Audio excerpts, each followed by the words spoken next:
The Kate Daly Show, because all opinions matter, and George Soros will pay good money for them. The show starts now. Hi there. Welcome to the Kate Daly Show. How are you guys today? Hope everything's well, and so much to talk about really in the news. Fauchi, Dr. Fauchi, the little tyrant, you can't make this up. He's actually asking people to wear goggles. I don't know about you, but I just want to see the person that actually walks around with a mask and goggles and the face shield. I think they just need to add a hazmat suit to it and just call it good by now. You know, this ridiculousness, the censorship of the doctors, the frontline doctors that talked about, I know I'm going to murder this name. For some reason, this one does not stick in my head, but hydroxychloroquine. Let me tell you, all the frontline doctors talking about this, kind of amazing that Huffington Post and everyone is going after them, taking down their videos. Facebook's taking it down. They came out with a rebuttal even saying we're putting our careers on the line to tell you about a drug that's been around for 65 years. Yeah. And the other thing is it solves a lot of respiratory problems and flu problems. And so here we are discussing a drug that's been around that in 2005, Anthony Fauci himself said was the drug of choice for SARS. Okay. Right now with COVID, we're taking the same test as we did with SARS. Yep. PCR test. Same exact test. Okay. And 20 years ago, they just would have told you had SARS. Now they're telling you have COVID. So anyway, so they are, so here he is in 2005 telling you about this drug. They've been talking about this drug for a long time. Trump tried to insist that this drug would be great for a cold virus, right? Okay, so here we are, and what are they doing? Discrediting it. Ohio pharmacies are now possibly looking at reversing the ban on this. Well, I would hope so, since it's been around for 65 years. I mean, come on. But these doctors are going out on a limb to tell you about a drug that's been around for 65 years. They're not telling you to do some new agey weirdo thing, you know, that nobody's ever heard of. They're asking you to consider the fact that there's a drug that treats respiratory flu pneumonia, and this drug helps the lungs. And this might be a great preventative drug, too. It's like one pill every, 2 weeks or whatever. So what do we say? I mean, as far as these doctors getting discredited, and they are going after them and even calling them like witch doctors. I mean, come on, right? We can see through this, can't we? Okay, so there's that story in the news today. And yes, I'm always aware of the double plays because a lot of times the narrative, it's very strange, right? It's interesting to see what will happen, how they will promote something and then take it down. I get that. And for those of you wondering, can I see that angle too? Yeah, I can see that angle. They want us clearly divided right now. They want it to be very fuzzy. I sent off a scathing letter to my local superintendent and school board, and basically the reply was, well, it's a mystery, this COVID, and we just don't know what to do, so all the kids need to wear masks and follow whatever the governor says. This might be the case in your state, too. It's nonsense. Pull your kids out. Homeschool. They have a new thing called homeschool pods where families get together and they hire a school teacher, and it costs maybe $250 to $500 a month for a family. You're saving that money in school clothes anyway. And the kids can still get together and hire a teacher. We can still have a, teacher for our kids. Maybe a teacher that's vetted, that's actually going to teach true history and not the crapola we get in the Common Core curriculum now, bogus math, that kind of thing. So basically you hire a teacher. Well, when I wrote this scathing letter and he came back and said, well, it's a mystery. It's not a mystery. It's not a mystery. And not only should you pull your kids out, and that's a big message today, is pull your kids out. There are so many ways to do this. They call homeschool pods right now, they call them out schools, right, where they're hiring teachers themselves so they can keep an eye on the curriculum and the teachers get paid through the families. This is a big deal today. Make sure that you're, well aware of this and all the different options that we have. Apart from that, we do have a narrative going on with this COVID stuff. People will actually show up to the store wearing goggles. Don't know how to help them. They're totally gullible. What else can you say about somebody that would show up like that? Anyway, I can just see the ski masks now, right? Good heavens, you guys. So there's that. But there's a lot of pushback. A lot of pushback that I think we need to pay attention to. Trader Joe's is pushing back the racism narrative to their very woke crowd. Herman Cain, he did not die of COVID. He died of stage 4 colon cancer. I know. Can you imagine? Yes, he died of stage 4 colon cancer. And he just happened to test positive for a cold virus too. But that's not how that's going down in the papers. Just to kind of give you a couple of other things too. I mean, there's a lot of people posting a lot about just little pieces of pushback, how the stores are starting to walk back their mask narrative. It's kind of nice, isn't it? It's like, well, it's not exactly mandatory. You just have to explain to a 17-year-old punk why you're not wearing one, but then you can just walk right in. Okay. Whatever floats their boat. So you've got that going on too. And I just wanted to say for the record, China distributed 90 million tests, just over 90 million tests. They only have 4,000 people that they're declaring had COVID or died of COVID. I'm sorry. The deaths. United States, 57 million tests. Okay, so China, 90 million. Us, 57 million. We declare very generously, as the CDC reported, that they're just claiming anything and everything as COVID death, 154,000, as opposed to China's 4,000. 154,000. I wonder if we're being lied to. Yeah, crickets. Yeah, I think we are. I'm going to go with that. You're definitely getting lied to. So I'm glad for the pushback. I'm glad for like the Ohio pharmacies kind of taking a look at hydroxychloroquine and saying, well, maybe we shouldn't ban it. You think? And also just pushback from little bits and pieces, homeschooling. Parents are pulling their kids out. Parents that you would never suspect would pull their kids out of school are saying, I'm not going to oxygen deprive my child. So this is really good news. You know, today's show ended with a Yugoslavian woman talking about what happened in Yugoslavia, the division that happened, and it was neighborhood against neighborhood and community against community, and how the lines were blurred, and nobody knew who the perpetrators were and the victims, and it was a strange time, and I have felt that way this year, that we're into divisions that we don't even understand.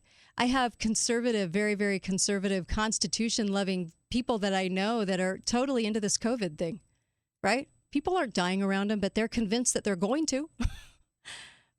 How do you fight that? I don't know. And then you've got people that honestly think we're a racist nation. We're not a racist nation. We are not a racist nation. And I will do a podcast on that alone because we need to understand that. There's a lot of people being swept up into this narrative. And now, according to the 1619 ridiculousness that the Times put out, they're going to try now to incorporate that into our public school system for learning. So, yeah, I guess we're the nation that invented racism too. Lots of stuff for you to kind of take in and try to have to believe that's going on right now. It's just kind of amazing. They acted like centuries of slavery never happened or existed before America came along. And if you know anything about America, you know that we are the nation that actually put an end to it with all of the freedoms, God-given freedoms, mind you, not government-given, God-given freedoms that we instilled here into our Constitution, the law of the land. We're the ones that actually ended up stopping that, but you'd never know that, according to those that put together the 1619 Project. But, you know, media is owned. Media is owned. From the Washington Post, clear back in the 1950s, to the New York Times, to you name it. All of it is owned. So once you realize that, a lot of this starts to make sense. But the easiest way to divide people is to get them on very fuzzy division lines where things are a mystery and nobody can come to the same conclusion and things have been blurred. And that's exactly what's going on with COVID. See, they created enough mystery around it to get you to actually think that a cold virus was going to kill you. And that if you didn't mask up, sanitize, plexiglass, and 6 feet distance, that you were going to die. Can you believe that? They got us all thinking this. I feel like in the future, we're going to go, do you remember 2020 when our government lied to us and told us a cold virus was a plague and we believed it? That's pretty much what we're up against right now.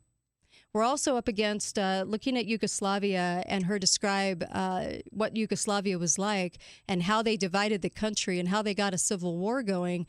It's kind of easy to believe as we head into November, quite shortly actually, that that you're going to might see a very fraudulent election. It's all they have left. And if this is what happens, and it's obvious, do you think the people are going to let that stand? Ouch. You know, we already fought a bloody revolution. We don't need to do it again. We have the Constitution still. Last I checked, it's still there. Okay? So we don't have to go through that again. And I hope we wouldn't want to.